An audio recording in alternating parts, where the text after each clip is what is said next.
Ladies and gentlemen, good day and welcome to Shriram Pistons Rings Limited Q4 FY24 earnings conference call.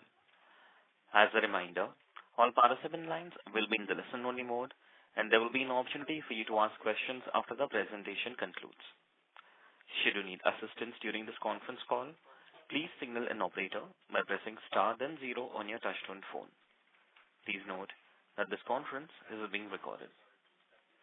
Today from the management, we have with us Mr. Krishna Kumar Srinivasan, Managing Director and Chief Executive Officer, Mr. Prem Rathi, Executive Director and Chief Financial Officer, and Mr. Pankaj Gupta, Head Legal and Company Secretary. Before we begin, let me remind you that this discussion may contain forward-looking statements and may involve known or unknown risks, uncertainties, and other factors. It may be viewed in conjunction with the business risk that could cause future results, performance, or achievements to differ significantly from what is being expressed or implied by such forward-looking statements. I now hand the conference over to Mr. Krishna Kumar for his opening remarks, post which we will open the floor for an interactive Q&A session. Thank you, and over to you, sir. Thank you. And good afternoon, everyone. On behalf of the company, I would like to express our sincere gratitude to each one of you joining our Q4 and FY24 earnings call today. Our investor presentation and press release has been uploaded on the company's website and the stock exchanges, and we hope you all have had the opportunity to go through the same. FY24 has been a remarkable year for the company as we delivered our highest ever financial performance by crossing the rupees 30,000 million milestone in terms of the total income, as well as delivered the highest ever profitability of the company to date. Our standing as the leading manufacturer and exporter of our products in India, backed by our cutting-edge technology and technological collaborations with global leaders, has actually enabled us to achieve these feats. We have outgrown the domestic automobile market, which actually grew by a weighted average of around 7%, whereas we achieved a growth of almost 14.5% in total income, which is almost double of the market growth. The domestic passenger vehicle industry, which you would have seen, recorded its highest ever sales of 4.2 million vehicles as far as the passenger vehicles are concerned, along with a robust growth in the two-wheeler and three-wheeler sales of 18.67 million vehicles collectively, have also provided the company with the necessary tailwinds as we recorded a 15% growth in domestic sales, which reached rupees 23,901 million in FY24 and a 7% growth in exports, which was rupees 5,182 million in FY24. I'm really happy to share with you all that during this quarter, the quarter gone by, we have commenced the manufacturing operations at our plant in Pithampur in Madhya Pradesh. Further, the process of building a state-of-the-art manufacturing facility near to our existing facility in Coimbatore is also on track. This facility will be focused on growing our EV portfolio, including electric motors and controllers, for passenger vehicles, two-wheelers, three-wheelers, as well as the commercial vehicles. While we will continue to focus on developing and manufacturing the high-quality products for ICE engines and its alternate fuel solutions like the hybrid, the hydrogen, the CNG, the HCNG, the flex, etc., we are also strategically diversifying our product portfolio for future readiness. With the acquisitions of majority stakes in SPR EMFI and SPR Takata Precision India, we are positioning ourselves to capitalize on the growing market for electric vehicles, EV mobility solutions, and plastic injection molded parts. I believe with our meticulously crafted business strategies, we will resiliently navigate the business landscape with our primary focus remaining on achieving an all-round growth in the business, which will ensure long-term sustainability of the business overall. Guided by an experienced team and visionary leaders, SPRL is well equipped to deliver precision quality products to its clients embracing new and cutting-edge technologies in the auto component industry. Let me quickly take you through the key standalone SPRL financial highlights for the quarter and the full year. Let me give some highlights of the quarterly financial performance first. Our total income for the quarter stood at rupees 8029 million in Q4 FY24 against rupees 7128 million in Q4 FY23, thereby registering a growth of almost 12.6% year-on-year. Our operating profit, EBITDA, was at rupees 1906 million, which expanded by 24.2% year-on-year. Our EBITDA margin expanded by 222 basis points to 23.7% for the quarter from 21.5% in Q4 FY23. Further, profit after tax for the quarter was at rupees 1206 million against rupees 926 million in Q4 FY23, reporting a significant growth of 30.2% year-on-year. We reported a PAT margin at 15% for the quarter, which has improved by 203 basis points from 13% in Q4 FY23. So overall, there has been a stupendous growth in all-round sales as well as EBITDA and the profitability after tax. Now moving on to the highlights for FY24, our company achieved a 14.5% year-on-year growth in total income to rupees 3351 million in FY24 as compared to rupees 26513 million in FY23. Moreover, our consolidated total income recorded a growth of 19.5% in FY24, growing to rupees 31746 million from rupees 26560 million in FY23. Our EBITDA expanded to rupees 7,114 million, witnessing a growth of 39.6% on a year-on-year basis. The EBITDA margin improved 421 basis points from 19.2% in FY23 to 23.4% in FY24. On a consolidated basis, FY24 EBITDA stood at rupees 7273 million, recording a strong growth of rupees 43.4% from the previous fiscal. Consolidated EBITDA margin stood at 22.9%, expanding by 382 basis points from 19.1% in FY23. Similarly, our PAT for FY24 stood at rupees 4468 million, which grew by 51.2% on a year-on-year basis against rupees 2956 million in FY23. The PAT margin has also expanded from 11.1% in FY23 to 14.7% in FY24.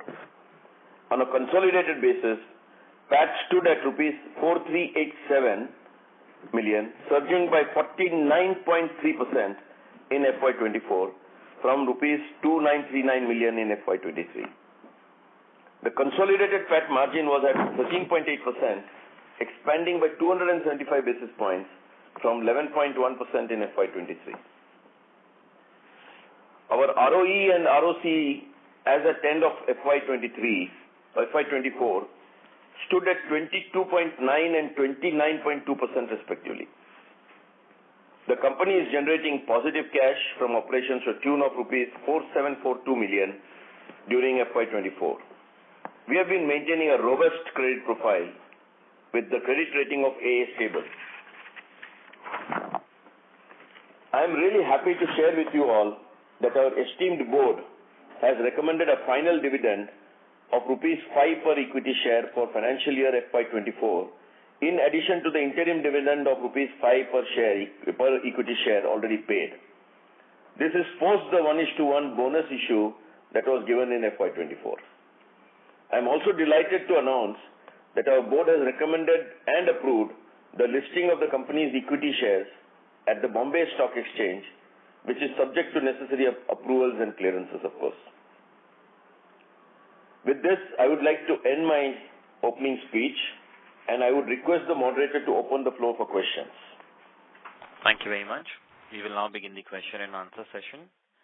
Anyone who wishes to ask a question may press star and one on their touchtone telephone. If you wish to remove yourself from the question queue, you may press star and two. Participants are requested to use handsets while asking a question. Ladies and gentlemen, we will wait for a moment while the question queue assembles.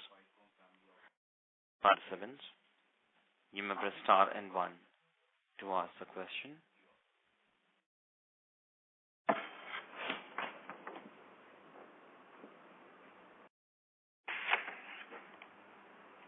The first question is from the line of Anupama Bothra from Spark Capital Advisors. Please go ahead.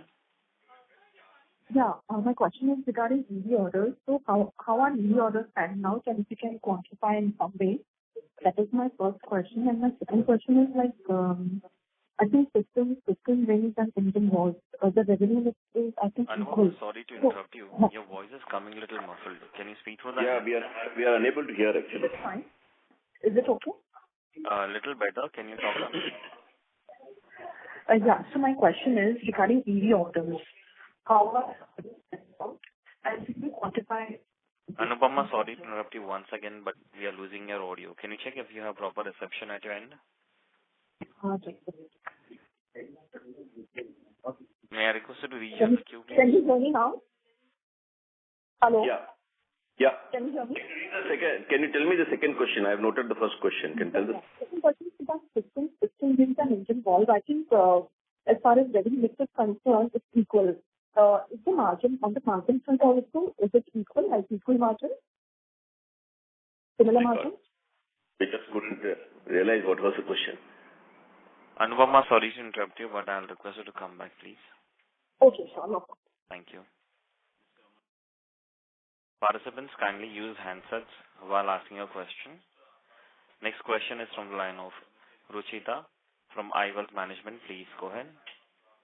Hello, sir. Good evening. So my question was mainly on the side of this company that we have a partnership, technology partnership with, KS Schmidt.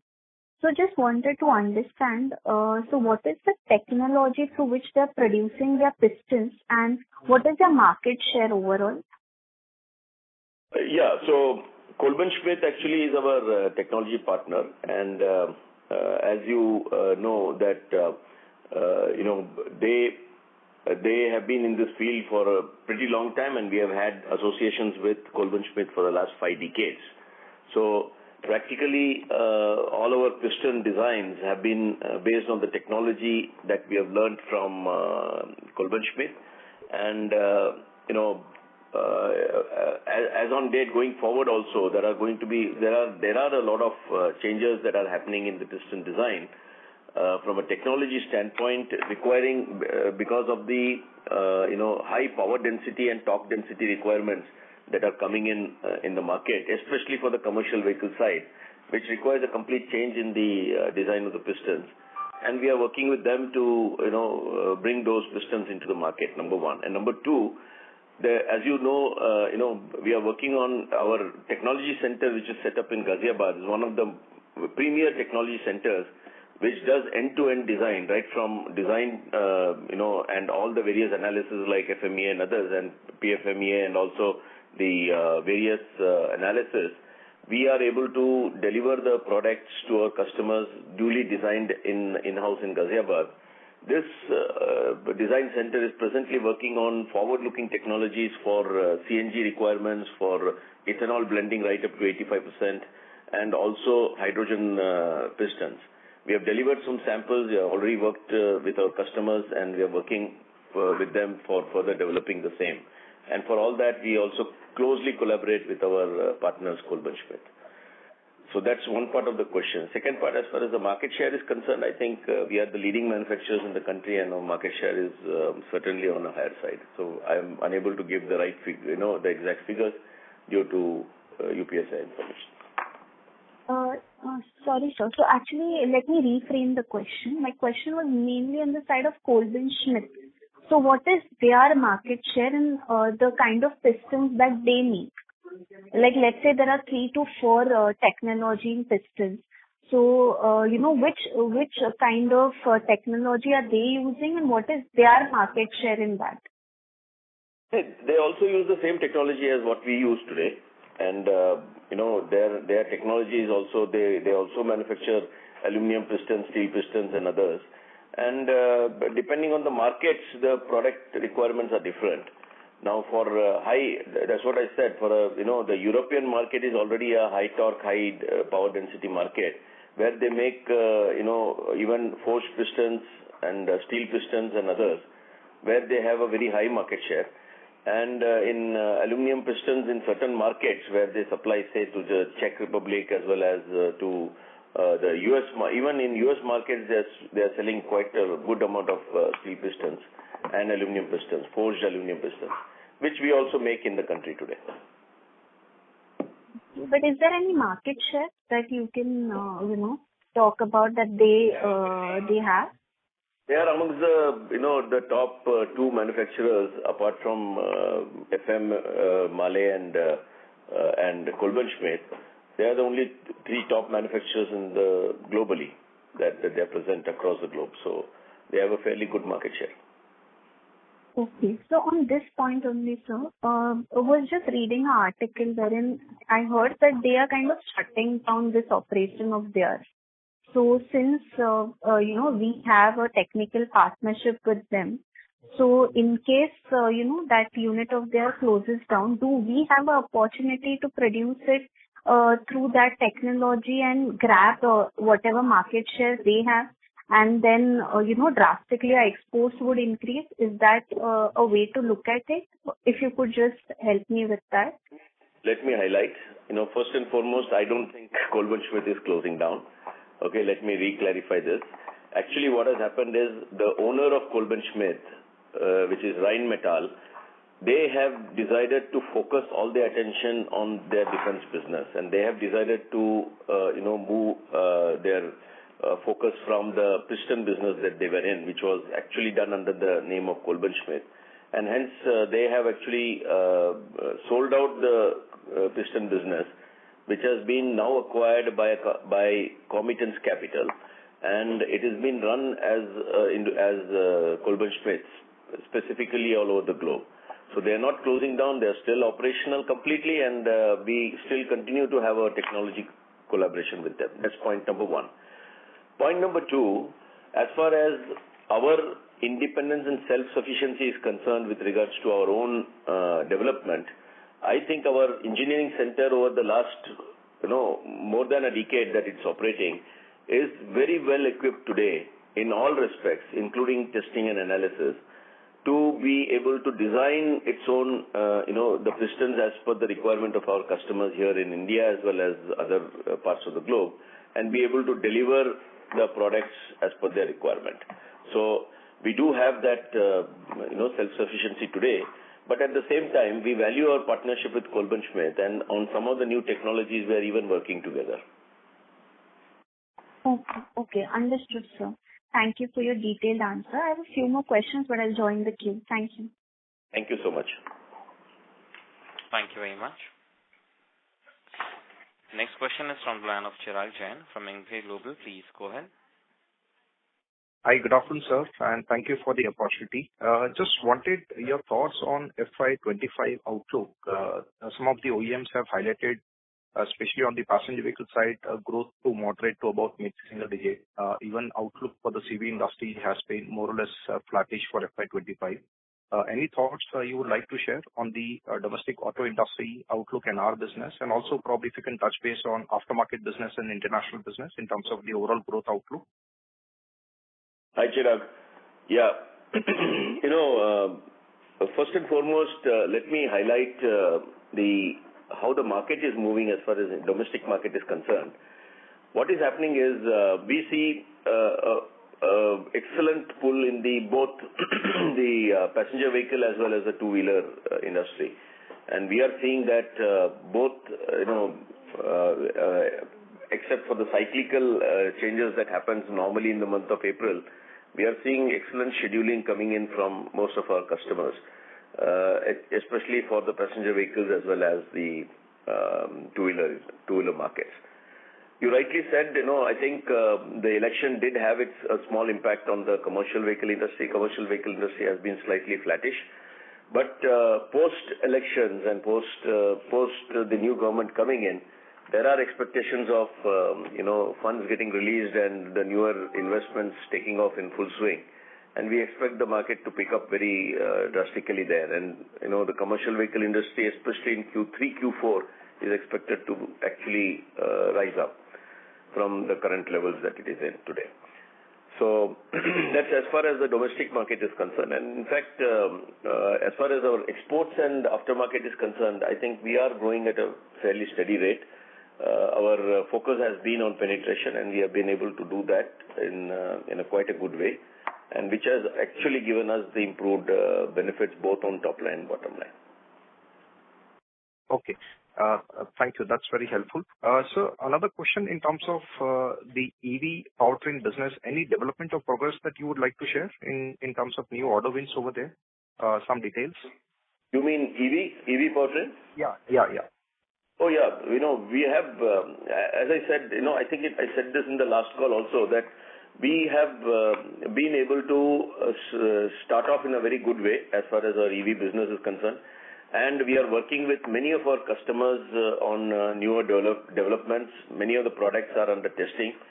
And looking at the current, business scenario and the kind of volume growth that we are expecting to happen in the EV markets, we are actually, we realize that we'll have to immediately go for, building up, our capacities.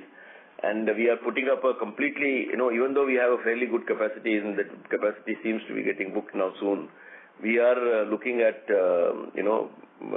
we have bought recently a new piece of land in Coimbatore, and we are building up a new factory there in Coimbatore for making the EV motors and further, adding more lines. So, unfortunately, I can't give the numbers and figures with the customers, but I certainly think that the volumes are looking very, very healthy. Okay. Just last thing, and then I'll come back in the queue. Anything on the M&A opportunities that you would like to highlight? Well, we are looking at it like a hawk, and I'm hoping that we will be able to close a couple of deals soon. Okay. Thank you so much. That's it from my side. Thank you, Chirag. Next question is from the line of Sanjay Kular from Acme Private Limited. Please go ahead. Yeah. Compliments to you, sir, for delivering good results. I have two questions. One is, what is the vision target in terms of sales over next 3 to 5 years? And what is the capex for 1 or 2 years down the line? Hi, Sanjay. Yeah. Hi, how are you? Yeah. So first and foremost, again, future-looking, vision numbers, we don't normally give in this thing, but we are looking to, continue our focus on outgrowing the market. We expect the market to grow, as you would have seen last year. We expect similarly this, current year as well as next year. If, of course, post the elections, we are hoping that everything goes well. We are hoping that the markets will rebound very strongly, and we will be looking at a figure of around close to 6 to 8% growth in the market as far as the volumes are concerned. And we expect we have a fairly good position with all our customers, and we expect that our growth should be better than that. Primarily coming out of not only the improved sales coming from the domestic business, but also with the focus that we have with regards to penetrating newer markets in the aftermarket and the exports. So we expect to still continue to outgrow that figure of 6 to 8%. Okay. Now coming to the capex need, as I've said, that we'll be the last man standing as far as IC engine is concerned. We'll still service all the last engine that is made globally. And with that aim in view, we have to ensure that we are able to meet our customer requirements on a regular basis. and based on their programs and their outlook, we have to continue to invest into our current business. But we are doing it cautiously, and we are doing it also, we are trying to bring in a lot of operational efficiencies and also ensuring that we are bringing in a good amount of, success with our automation and other digitization progress that we have done, thereby helping us to improve our output as much as possible and regulate our capex to the extent that is possible on our legacy business. So we have been able to do that quite well, and we hope to continue to do that in the coming future. Okay. Thank you very much, sir. Thanks a lot, Sanjay. Thank you. Next question is from Varun Arora from BNK Securities. Please go ahead. Hi, sir. Am I audible? Yeah, Varun, please go ahead. So, just one question, since I'm very new to this company, I just want to ask you, so what sort of capex you are doing for this greenfield expansion for this EV in Coimbatore? If you can give any number. Yeah, on the EV side, as you would have seen, it's a figure which is already available. We have invested almost 70 crores further beyond our investment company, where we are putting in for new capex and new lines that we are putting up there, including building up a brand new plant in Coimbatore. That's only for Coimbatore, right, sir? Yeah. And altogether, if you're putting capex for FY25, what will be the ballpark number, sir? For FY25 altogether? The 70 crores will be mostly spent in FY25, as I see. Okay, that will be the Coimbatore. Okay. Yeah. Okay, sir. Okay. Right. That's it from my side, sir. Thank you. Thank you, Varun. Thank you. Next question is from the line of Dhruv from BP Wealth Management. Please go ahead. Hello? Am I audible? Yeah. Yes. Yeah. Hi, sir. Hi. Congratulations on the great numbers for FY24. Your claim has been that the company is confident about growing twice the industry growth rate. How confident are you, sir, considering the moderate outlook as mentioned earlier in the coming year? Yeah, I think, Dhruv, I already answered this, well, last year we were able to almost double than the market growth. The market was almost like 7% weighted average, and we were able to register a growth of almost 14.5% as far as our top line was concerned. But, going forward, of course, it depends on the market, depends on the customers. But we expect that the passenger car industry will still continue to grow at around 7.5%. And the commercial vehicle is expected to be a little flattish. The two-wheeler markets are also expected to grow between 5 to 7%. So we expect to outgrow this market, primarily coming with our push on improving our sales into the export and aftermarket. So we will continue to outgrow this number. So my only concern was the 2x industry growth number that we were targeting. It is seeming a bit out of reach at this point. Is that how you would look at it?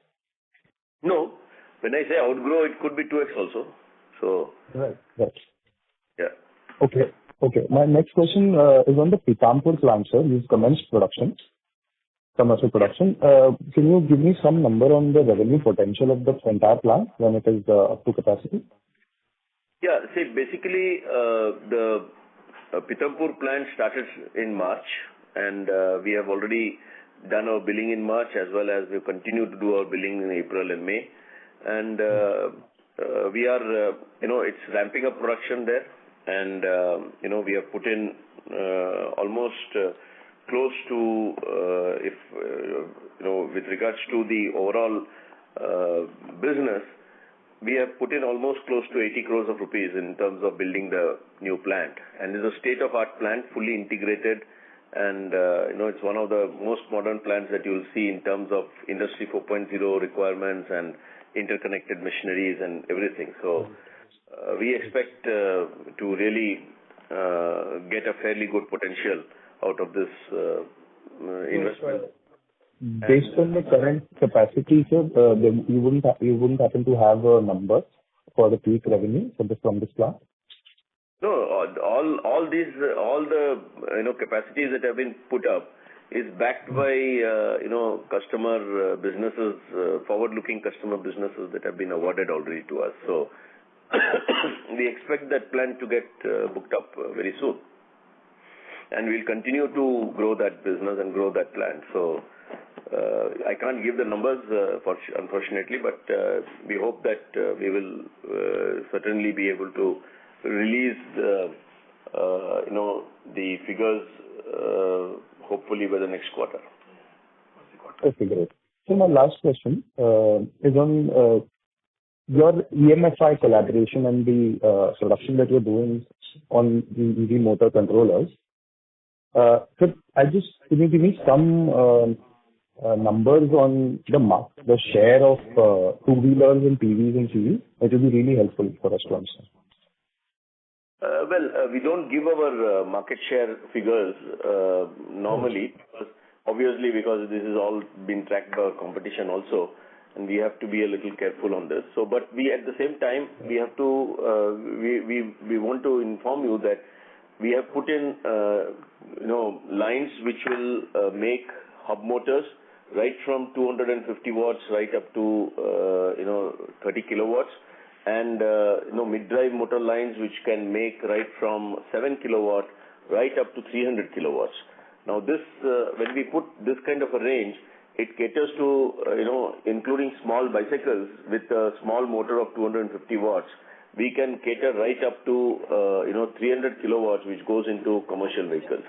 So you can be rest assured that we are not going to sit here only making for two-wheelers or this thing. So as the market grows, we are going to cater to all the segments of the industry.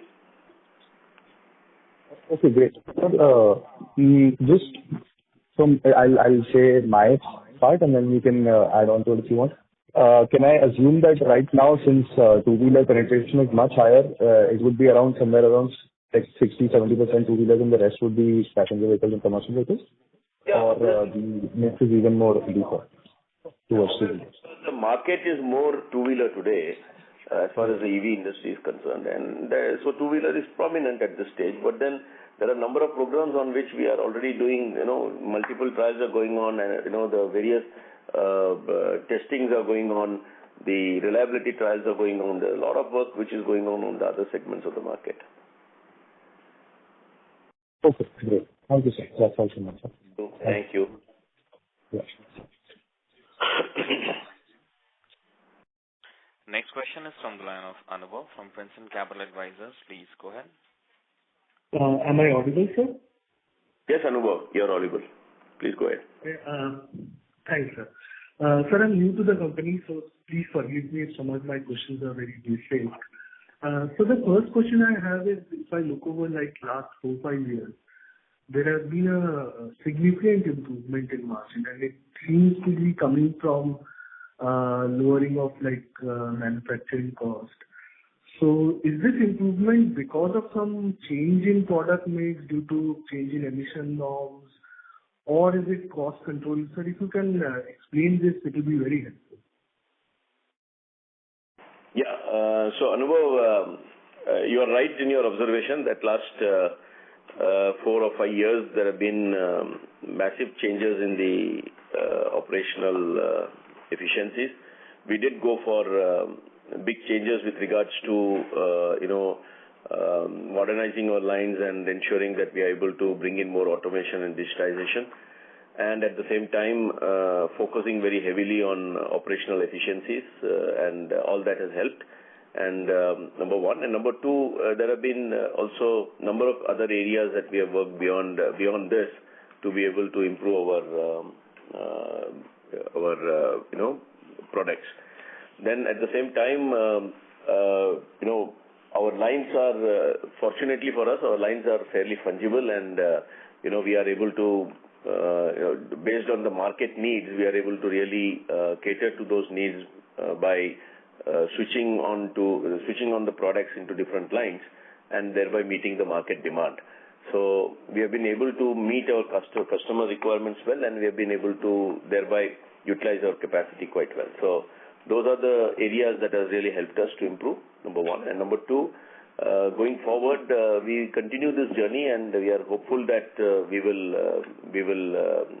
have the edges of all our customers to be able to continue this journey. And the market also remains in a good stead in the coming next 2 to 3 years. Get that, sir. And sir, in your core product range of like pistons and balls, how has your market share moved in the last 4-5 years? Have you like increased it and compared to your competitors? Yeah. Well, I think I replied this question earlier. We have been constantly working with almost all the customers, and when you outgrow the market, especially when market has grown by 7% and we have grown by 14.5%, it's but natural that we have actually improved our market share. So so we have worked on improving our market share, and we have worked on continuing to take more businesses across different segments of the market. So there has been there's not only a segment mix change, there is a product mix change. There is also improvements in the segments of the market. For example, you started supplying marine engines, pistons for marine engines, rings for marine engines, pistons for snowmobile applications, etc., etc. So there are many new applications that we have added, which has also helped us to grow the business. Yes, sir. And so in the aftermarket segment, what are the key growth drivers for us? Like, is it we are increasing our distribution, or is there we are taking share away from any unorganized players? If you could explain that would be helpful. Yeah.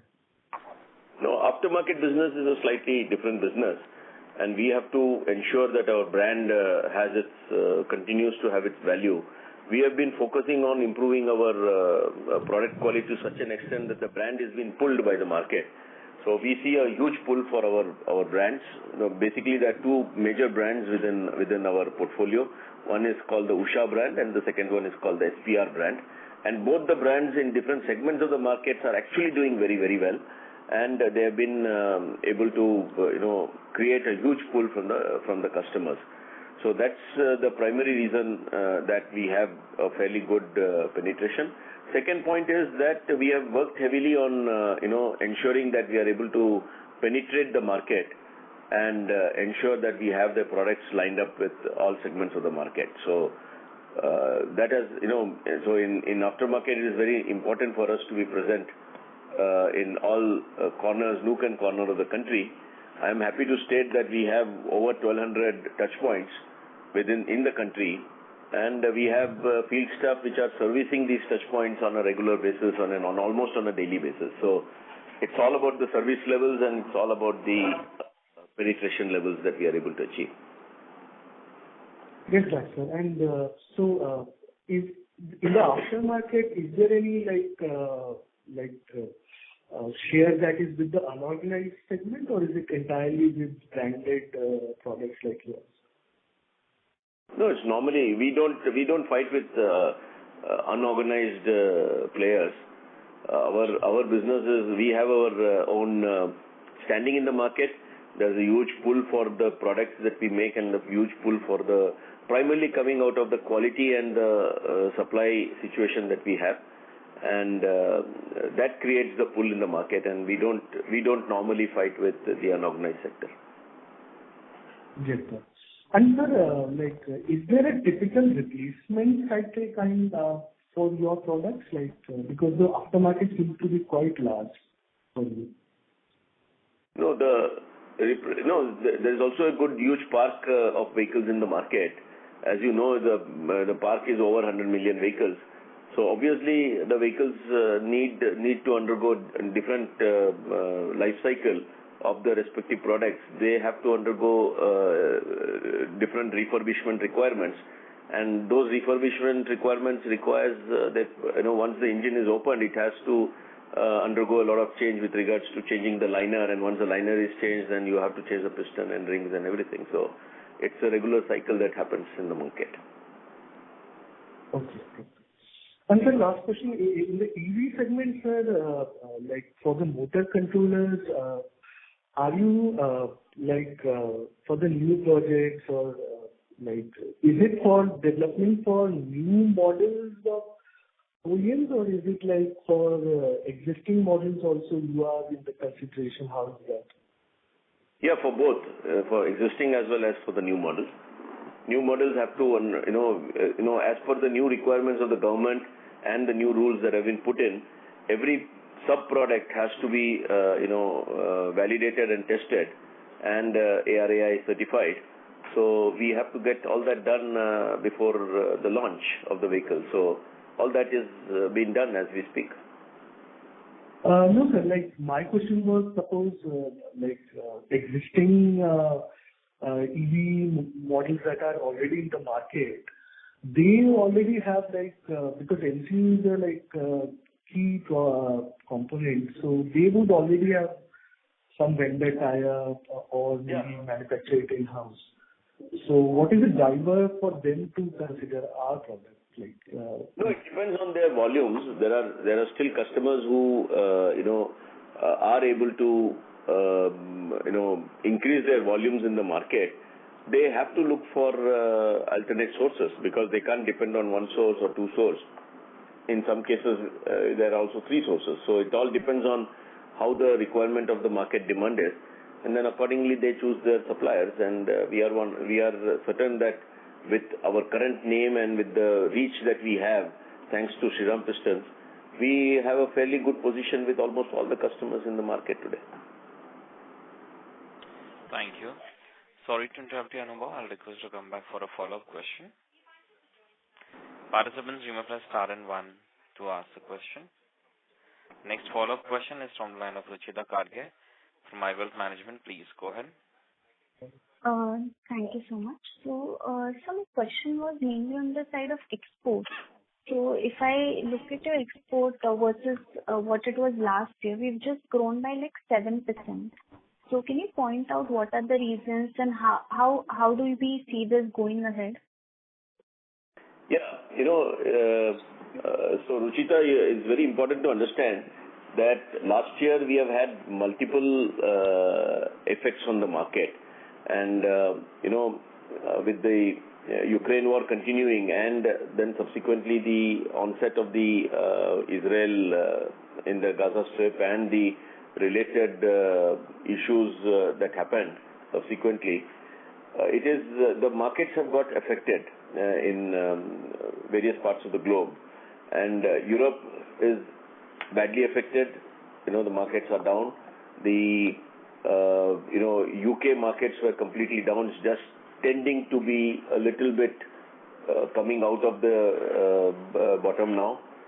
And the US market was slightly up as compared to the previous year. So if you really understand this market and see the growth rate in these markets, the average growth rate has been, if you take a weighted average, it has been less than 1%.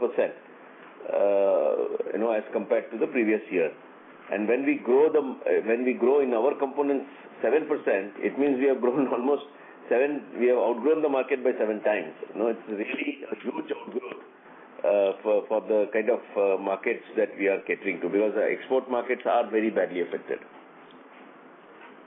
Okay, and next year what is the outlook, sir?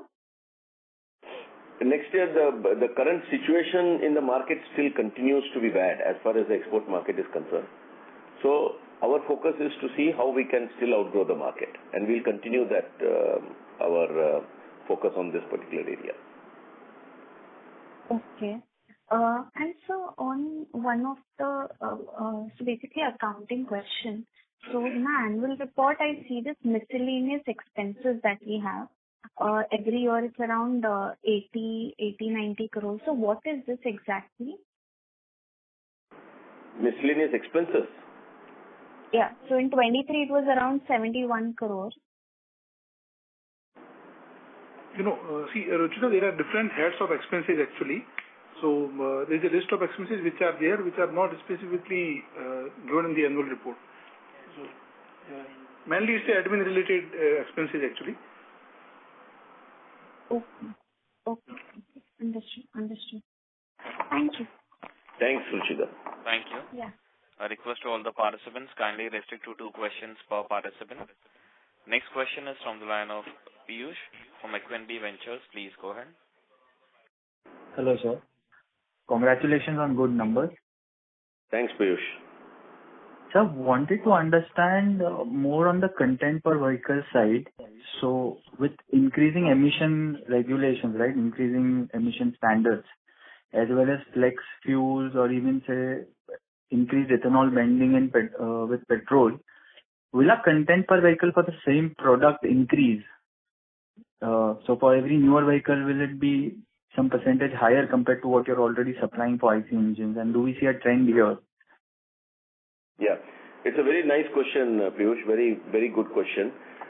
See, what happens is as the technology changes, for example, the technology, if you're moving towards, let's say, ethanol blending, or if you're moving towards hydrogen pistons for hydrogen as a fuel, you will observe that it requires a massive change in the overall design.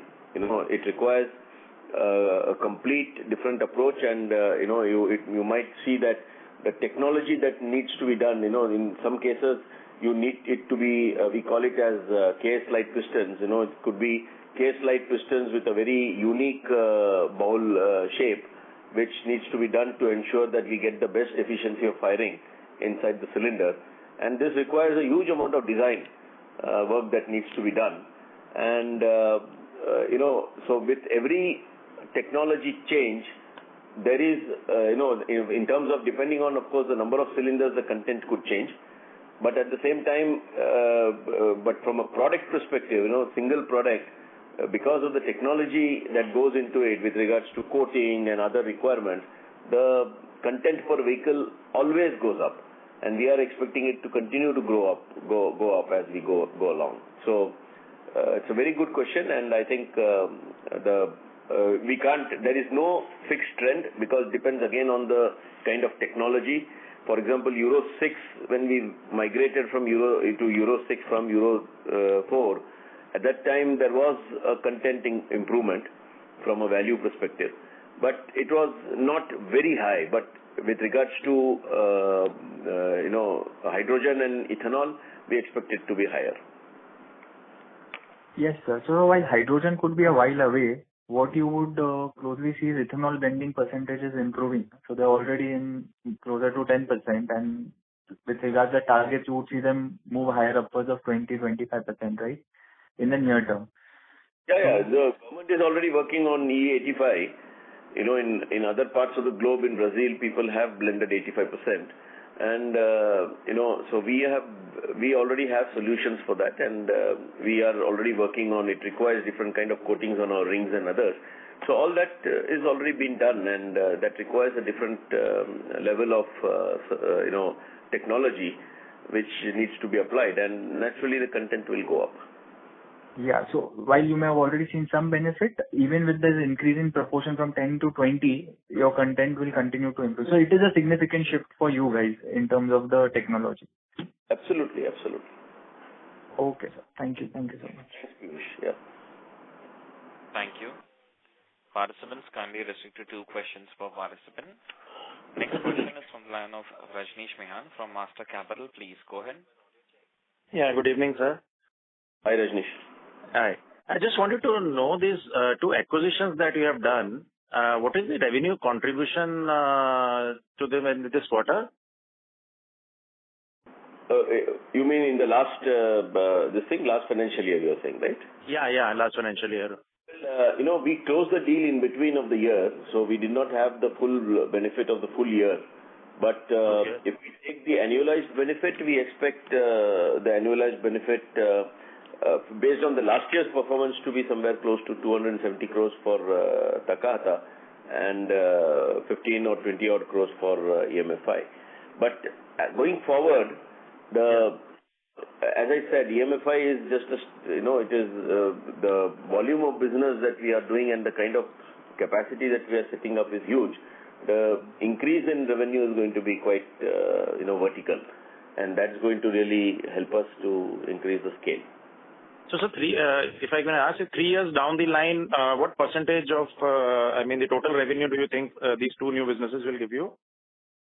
Well, I can't give you a forward-looking statement, but it is going to be significant. It's already significant as we see, and we expect it to be even more significant as we go along. So, what is very important, Rajneesh, is to see the fact that we have been able to de-risk our business model.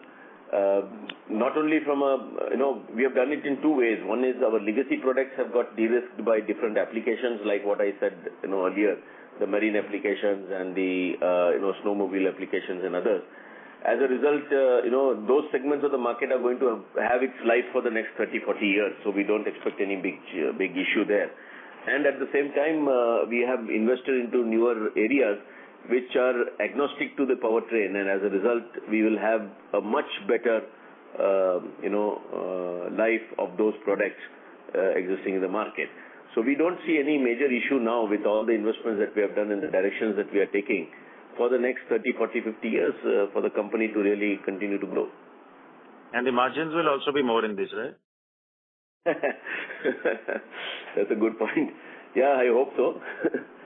Okay. And so the other question was, in your presentation, now because this was whatever this, not full year. So next year, next quarter onwards, can you give the breakup of, in your consolidated of the segment-wise breakup? The business revenue coming from the new businesses and the old piston. See, what happens is these are segments of the business which is a part of our overall consolidated sales. And, we prefer to, ensure that we are giving, fairly good, on-site or insight into the kind of businesses that we are in and how we are going to grow those businesses. But in terms of giving any forward-looking statements with regards to the, percentages or how much percentage it will be very difficult for us to do that. No, not forward-looking. I'm just asking the segment-wise, so that, for Excel sheet, it makes, the growth, and also we can project better, like what segments each are giving. That will be available. This new EV, the EV and the piston, that's it, if that can. It should be available in the public domain, those kind of figures. Yeah. Okay, thank you. Yeah, thank you, Rajneesh. Thank you. A reminder to all the participants, you may press star and 1 to ask a question. Next question is from the line of Ashish Kavra, individual investor. Please go ahead.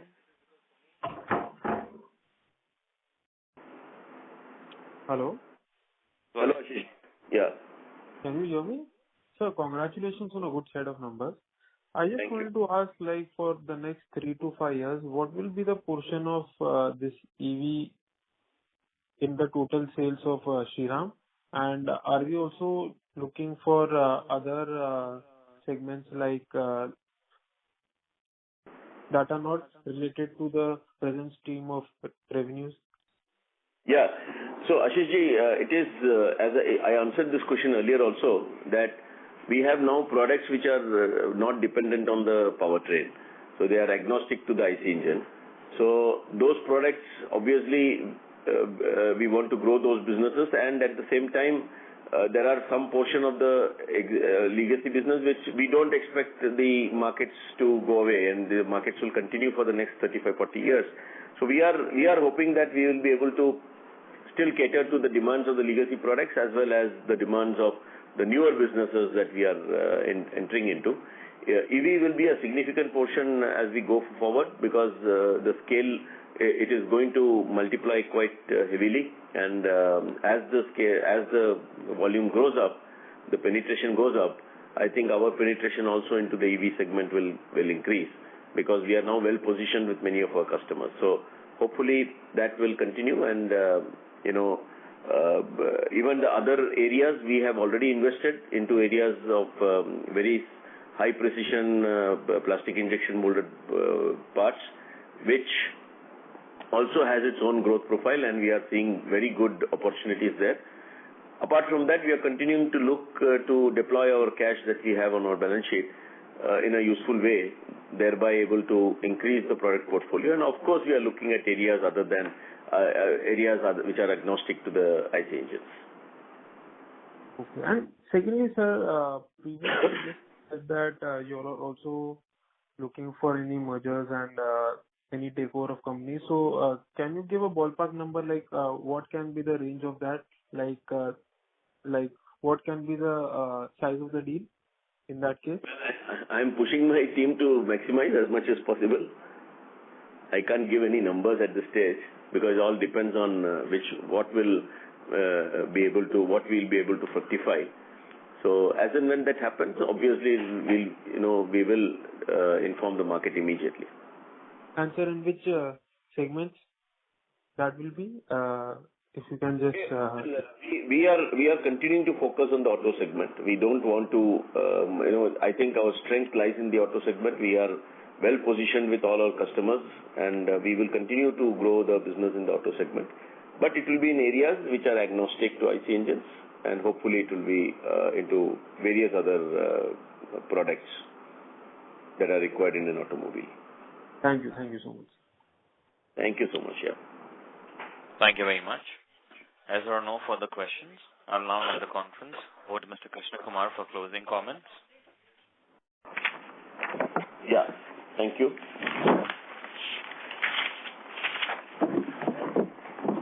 So first and foremost,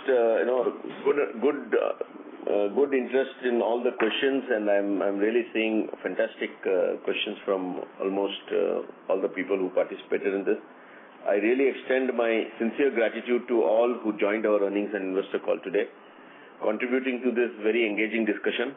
We are committed to our business strategies, aiming to deliver positive results continually. For any further questions or information, please contact our investor relations team at EY. On behalf of the company, I thank you all once again for your time and participation. Do please take care of yourselves and goodbye. Thank you very much. Thank you. Thank you very much. Thank you. Thank you. On behalf of Shriram Pistons and Rings Limited, that concludes this conference. Thank you for joining us, and you may now disconnect your lines. Thank you.